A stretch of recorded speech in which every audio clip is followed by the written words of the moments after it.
শুরুতেই মাইটিভি বিশেষ।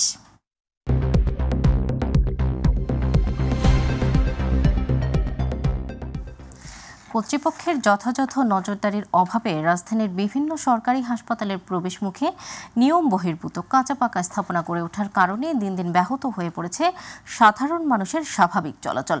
শুধু তাই কি নয়, নগরীর হাসপাতালের আশপাশের ফুটপাত এখনও হকারদের দখলে থাকায় নানা বিড়ম্বনার শিকার হচ্ছেন চিকিৎসা সেবা নিতে আসা মানুষ। জাহিদ আহমেদ বাবুর বিশেষ রিপোর্ট। কে শোনে কার কথা, যখন যে তখন সে, এটি যেন এখন নিয়মে পরিণত হয়ে উঠেছে রাজধানীর ফুটপাত দখলের ক্ষেত্রে। আর তাই তো সময় পরিবর্তন হলেও নগরীর চিরচেনা ফুটপাতের এই চিত্র যেন দেখা দিল ঠিক আগের নিয়মেই। নগরীর ফুটপাত দখলের এই চিত্রটি রাজধানীর শহীদ সোহরাওয়ার্দী হাসপাতালের প্রবেশমুখের দৃশ্য। হাসপাতালের দেয়াল ঘেঁষে ফুটপাতে গড়ে ওঠা এসব কাঁচা পাকা স্থাপনা বসানোর ফলে এসব স্থানে ধাক্কাধাক্কি যেন সবার নিত্যদিনের সঙ্গী। এখানেই শেষ নয়, চিকিৎসা সেবা কেন্দ্রের আশপাশ জুড়ে হকারদের দৌরত্ব থেমে নেই নগরীর মানসিক ও শিশু হাসপাতাল প্রাঙ্গণেও। শুধু তাই নয়, ফুটপাত দখলে রাখার ভয়াবহ এই একই চিত্রটি জাতীয় অর্থোপেডিক হাসপাতালের অভিমুখেও। এ ব্যাপারে হাসপাতালের একজন নিরাপত্তা প্রহরী জানান, ফুটপাত দখলের এই চিত্র নতুন নয়। এখানে 2 মাস হয়ে আসি, দেখতেছি এরকমই আছে আর কি। আগের নিয়মে চলতেছে ঠিক আছে, কিন্তু আমি বুঝতেছি না যে এরা কারা বা কিভাবে এটা এখানে আছে। হাসপাতালের সামনে কেউ পেটের দায়ে বসলেও কেউ আবার দীর্ঘ 17 বছর ধরেই নাগরিক সেবা প্রদানের মাধ্যমে চালিয়ে যাচ্ছেন ফুটপাতের ব্যবসা। আমি আসছি আমার চাচার মাধ্যমে। এটা আমরা পেটের দায়ে করতে হচ্ছে, আমরা গরিব মানুষ, নিরহ মানুষ, কোথায় যাব বলেন। নগরীর হাসপাতালের সামনে থেকে ভ্রাম্যমাণ দোকান উচ্ছেদের স্থায়ী সমাধানে কার্যকরী পদক্ষেপ নেওয়ার কথা জানান ঢাকা উত্তর সিটি কর্পোরেশনের সচিব মোহাম্মদ মাসুম আলম সিদ্দিক। আমি সংশ্লিষ্ট আঞ্চলিক নির্বাহী কর্মকর্তাকে আমরা নির্দেশ দিব যে সে এই স্পটগুলোকে সরেজমিন পরিদর্শন করে সে প্রয়োজনীয় ব্যবস্থা নেবে। আর এদিকে সাধারণ মানুষের অভিযোগ, হাসপাতালের প্রবেশদ্বারে ভ্রাম্যমাণ দোকান বসানোর ফলে তাদের প্রতিনিয়তই পড়তে হচ্ছে নানা বিড়ম্বনায়। যেভাবে অবৈধভাবে দোকানপাট গড়ে তুলছে, এজন্য আমরা রোগী নিয়ে আসলে আমরা ভিতরে ঢুকতে অনেক কষ্ট হচ্ছে। এগুলো আমরা বাইরে থাকি, বাইরের রাষ্ট্রে এরকম আমরা দেখি না। ম্যাক্সিমাম হাসপাতালের সামনে যে ভ্রাম্যমাণ দোকানগুলো আছে, রোগী আনা নেওয়া এটা সমস্যা হয়। রাজধানীর বিভিন্ন সরকারি হাসপাতালের অভিমুখে বসানো এসব ভ্রাম্যমাণ দোকান সিটি কর্পোরেশন মাঝে মধ্যে অভিযান পরিচালনা করলেও নগরীর জরুরি সেবা কেন্দ্রের আশপাশের প্রায় সব ফুটপাতই এখনও হকারদের দখলে। এ ব্যাপারে নেই স্থায়ী কোনো সমাধান। আর তাই অসহায় নাগরিকদের প্রশ্ন, এ অবস্থা আর কতদিন? জাহিদ আহমেদ বাবু, মাইটিভি, ঢাকা। এবারে অন্যান্য খবর। দীর্ঘ 16 বছর পর কারাগার থেকে মুক্তি পাচ্ছেন বিস্ফোরক মামলায় জামিন পাওয়া বিডিআর সদস্যরা। বৃহস্পতিবার ঢাকা কেন্দ্রীয় কারাগার থেকে মোট 41 জন, কাশিমপুর 1 থেকে 26 জন, কাশিমপুর 2 থেকে 89 জন, কাশিমপুর হাই সিকিউরিটি থেকে 12 জন সহ মোট 168 জনকে মুক্তি দেওয়া হয়। 168 জনের তালিকা হাতে পেয়েছে কারা কর্তৃপক্ষ। এরপরে বিডিআর সদস্যদের মুক্তি দেওয়া হচ্ছে। গত 21 জানুয়ারি ঢাকার বিশেষ ট্রাইব্যুনাল 2 এর বিচারক মোহাম্মদ ইব্রাহিম মিয়ার আদালত জামিনপ্রাপ্ত 178 জন আসামির নাম প্রকাশ করেন। এর মধ্যে 168 জনের তালিকা হাতে পেয়েছে কারা কর্তৃপক্ষ।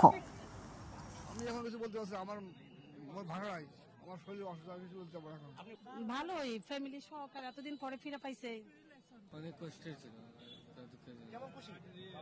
400-র উপরে সেনা কর্মকর্তার চাকরি হারিয়েছে, তাদের চাকরি এবং আমাদের যারা বিডিআর সদস্যদের মিথ্যা বিদ্রোহের নামে 18,500-র উপরে বিডিআরকে চাকরিচ্যুত করা হয়েছে। তাদের যেন চাকরিতে পুনর্বহাল করা হয়, মনে হয় তাদের যে কম্পেনসেশন যদি করে সরকার। অনেকের বয়স হয়ে গেছে, অনেকে মনে হয় অসুস্থ হয়ে আছে, দেখবেন বাইরে এলে অনেকে হাঁটতেও পারে না। তাদের সবার জন্য ক্ষতিপূরণ দেয় গভর্নমেন্ট। যারা বিএনপি মহাসচিব মির্জা ফখরুল ইসলাম আলমগীর বলেছেন, নির্বাচনের পর ক্ষমতায় কে আসবে তা বিষয় নয়, তবে নির্বাচনের আকাঙ্ক্ষাকে জোর করে বিতর্কিত করার চেষ্টা করলে জনগণ আবার তার অধিকার হারাবে, আবারও অন্য শক্তি মাথাচাড়া দিয়ে উঠবে।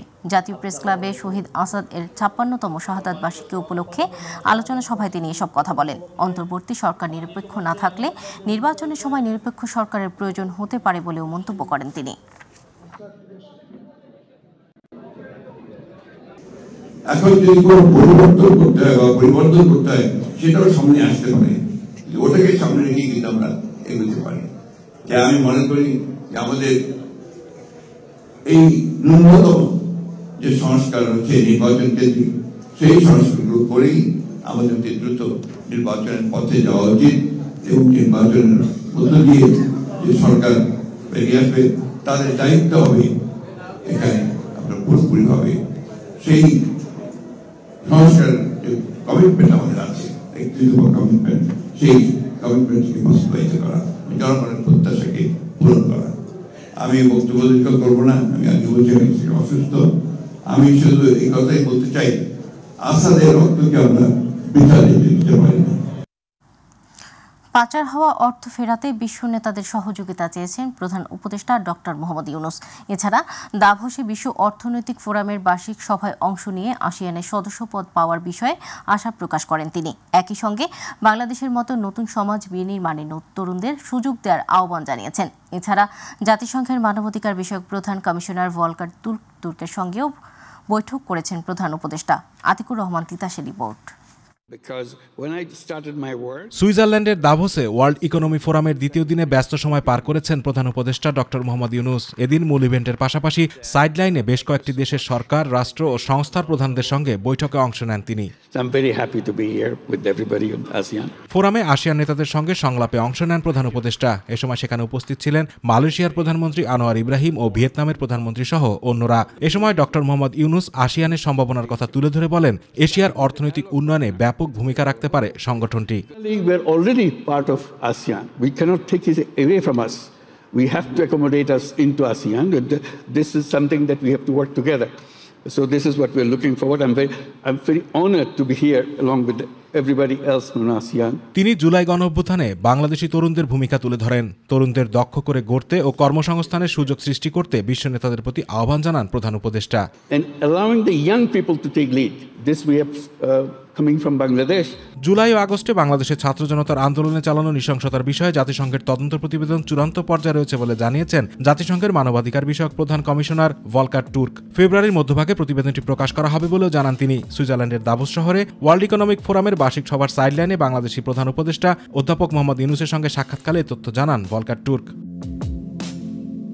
শেখ হাসিনা সরকারের সময় বাংলাদেশ থেকে পাচার হওয়া বিলিয়ন ডলারের অর্থ ফিরিয়ে আনতে ইউরোপীয় সেন্ট্রাল ব্যাংকের প্রেসিডেন্ট ক্রিস্টিন ল্যাঙ্গার্ডের সহায়তা চেয়েছেন প্রধান উপদেষ্টা ডক্টর ইউনূস। সুইজারল্যান্ডের দাভোসে ইকোনমিক ফোরামের বার্ষিক সম্মেলনের ফাঁকে প্রধান উপদেষ্টা ক্রিস্টিন লাগার্ডের সঙ্গে বৈঠক করেন। এ সময় তিনি ইউরোপীয় সেন্ট্রাল ব্যাংকের প্রেসিডেন্টের কাছে এই সহায়তা চান। আতিকুর রহমান তিতাস, মাই টিভি। সেনাবাহিনীর ঐতিহ্যবাহী ইস্ট বেঙ্গল রেজিমেন্টের ১৭তম কর্নেল অব দ্য রেজিমেন্ট হিসেবে অভিষিক্ত হলেন সেনাবাহিনী প্রধান জেনারেল ওয়াকার উজ্জামান। সকালে চট্টগ্রাম সেনানিবাসে ঐতিহ্যবাহী ইস্ট বেঙ্গল রেজিমেন্টাল সেন্টারের শহীদ MR চৌধুরী প্যারেড গ্রাউন্ডে অভিষেক অনুষ্ঠানের মধ্য দিয়ে ইস্ট বেঙ্গল রেজিমেন্টের অভিভাবকত্ব গ্রহণ করেন সেনাপ্রধান। অভিষিক্ত হয়ে সেনাপ্রধান ওয়াকার বলেন, বাংলাদেশ সেনাবাহিনীর নতুন নতুন ইউনিট প্রতিষ্ঠা, আধুনিক অস্ত্র ও সরঞ্জামাদি সহ বহু উন্নয়ন ও কল্যাণমূলক কার্যক্রম অন্তর্ভুক্ত রয়েছে।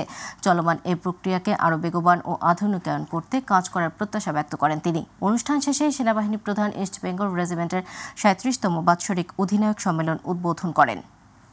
আমি আশা করব ইস্ট বেঙ্গল রেজিমেন্টের প্রতিটি সদস্য তাদের উপর অর্পিত দায়িত্ব সর্বোচ্চ শৃঙ্খলা, পেশাদারিত্বর সাথে পালন করবে।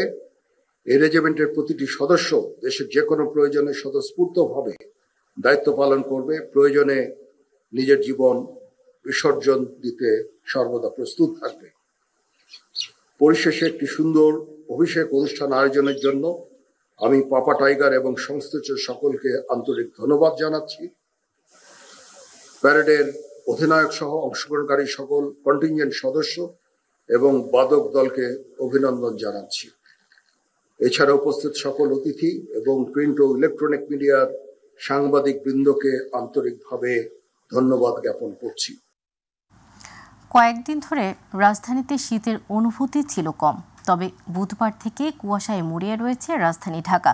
সকাল থেকে গত কয়েকদিনের তুলনায় শীত বেশি অনুভূত হচ্ছে। সিরাজগঞ্জ, বাঘাবাড়িতে আজ সর্বনিম্ন তাপমাত্রা 10.7 ডিগ্রি সেলসিয়াস আর রাজধানী ঢাকায় তাপমাত্রা 13.8 ডিগ্রি সেলসিয়াস বিরাজ করছে। জলীয় বাষ্পের পরিমাণ কমার সাথে সাথে শীতের অনুভূতিও বাড়তে পারে বলে জানান আবহাওয়াবিদ নাজমুল হক। আবু সাইদুর রিপোর্ট। গেল কয়েকদিন ধরে রাজধানীতে শীতের অনুভূতি তেমন একটা ছিল না। পৌষ পেরিয়ে মাঘ মাসের দ্বিতীয় সপ্তাহ হওয়ায় রাজধানীতে শীতের অনুভূতি ক্রমেই বাড়ছে। সকাল থেকে গত কয়েকদিনের তুলনায় শীত বেশি অনুভূত হচ্ছে, তাই তো পথঘাটে গরম কাপড় মুড়িয়ে চলছে মানুষজন। বিশেষ করে খেটে খাওয়া নিম্ন আয়ের মানুষজন শীত বেশি অনুভব করছে। দিনভর চারদিক ঢেকে থাকছে মৃদু ও মাঝারি কুয়াশায়, সাথে রয়েছে হিমশীতল বাতাসও। পরিস্থিতি যখন এমন, তখন শীতের তীব্রতা কেন বাড়ল আর শীতের স্থায়িত্বকাল কতদিন তা জানালেন আবহাওয়াবিদ একেএম নাজমুল হক। আজকে শেষ রাত থেকে বা মধ্যরাত থেকে আগামীকাল সকাল পর্যন্ত এই ঘন কুয়াশা অব্যাহত থাকতে পারে আবারও, তবে আগামীকালের পর থেকে এই কুয়াশার পরিমাণ আবার কিছুটা কমে যেতে পারে। আর এছাড়াও জলীয় বাষ্পের পরিমাণ কমার সাথে সাথে শীতের অনুভূতি বাড়তে পারে বলে জানিয়ে আবহাওয়াবিদ নাজমুল হক বলেন, 28 জানুয়ারির পর থেকে দিন ও রাতের তাপমাত্রা বৃদ্ধি পাবে এবং শীতের অনুভূতি কিছুটা কমবে। 28 তারিখ বা তার পরবর্তী সময়ে দিন এবং রাতের দুই তাপমাত্রাই বাড়তে থাকবে এবং মানুষের মধ্যে সহনীয় অবস্থা বিরাজ করবে। এটা আবু সদপু, মাই টিভি, ঢাকা। উত্তরের জনপদে বয়ে যাচ্ছে মৃদু থেকে মাঝারি শৈত্যপ্রবাহ।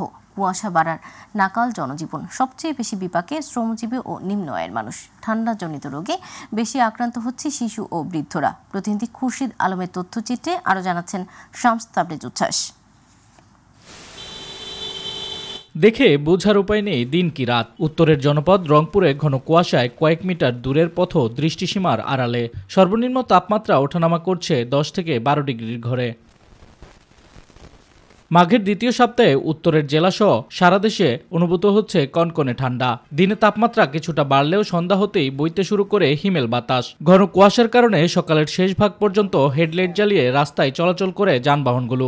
অনেক জায়গায় খড়কুটো জ্বালিয়ে শীত নিবারণের চেষ্টা করছে শীতার্তরা। মানে অন্যান্য যে অঞ্চলগুলো আছে ওই তুলনায় এটা এখানে শীতটা অনেকটা বেশি। কুয়াশা খুব, এখন এই যে আমরা গাড়ি যানবাহন চলাইতে পারি না, 10-15 হাজার জায়গা দেখা যায়, দেখতেছেন তো সেটা আপনারা নিজেই। তাই এত সকালবেলা ভ্যান নিয়ে বার আসি, পেটে খায়। আবহাওয়ার এমন অবস্থায় বিপাকে শ্রমজীবী ও নিম্ন আয়ের মানুষ। কাজের সন্ধানে বের হয়ে অলস সময় পার করছেন অনেকে। এদিকে হাড় কাঁপানো ঠান্ডায় দুর্ভোগে পড়েছেন বয়স্ক ও শিশুরা।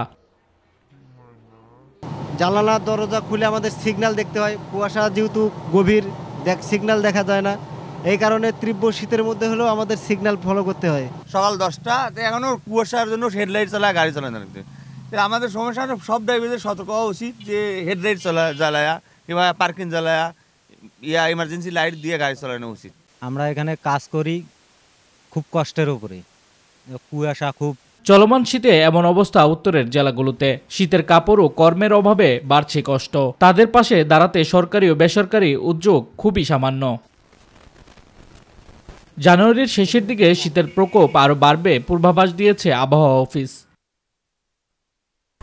করোনার পর এবার চীনের HMPV নামক নতুন ভাইরাস শনাক্ত হয়েছে ভারতে। যদিও এই ভাইরাস সংক্রমণ রোধে ভোমরা বন্দরে নেওয়া হয়েছে সতর্কতামূলক ব্যবস্থা।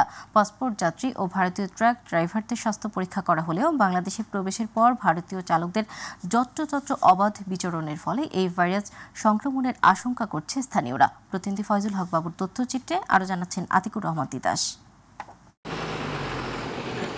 সম্প্রতি চীনের HMPV নামক একটি ভাইরাস ভারতের বেঙ্গালুরে শনাক্ত হয়েছে। এই ভাইরাস যেন প্রতিবেশী দেশ থেকে বাংলাদেশে সংক্রমিত হতে না পারে সেজন্য সাতক্ষীরা ভোমরা বন্দরে স্বাস্থ্য বিভাগের পক্ষ থেকে নেওয়া হয়েছে সতর্কতামূলক ব্যবস্থা। ভাইরাসটির সংক্রমণ ঠেকাতে ভোমরা স্থলবন্দরে বিজিবির চেকপোস্টে আসা মাত্রই পাসপোর্ট যাত্রী ও ভারতীয় ট্রাক ড্রাইভারদের বাধ্যতামূলক মাস্ক পরিধান, হ্যান্ড স্যানিটাইজার ও জীবাণুনাশক স্প্রেতে সহায়তা করছে বিজিবি। পরে মেডিকেল টিম প্রাথমিক স্বাস্থ্য পরীক্ষা করে বাংলাদেশে প্রবেশের অনুমতি দিচ্ছে তাদের।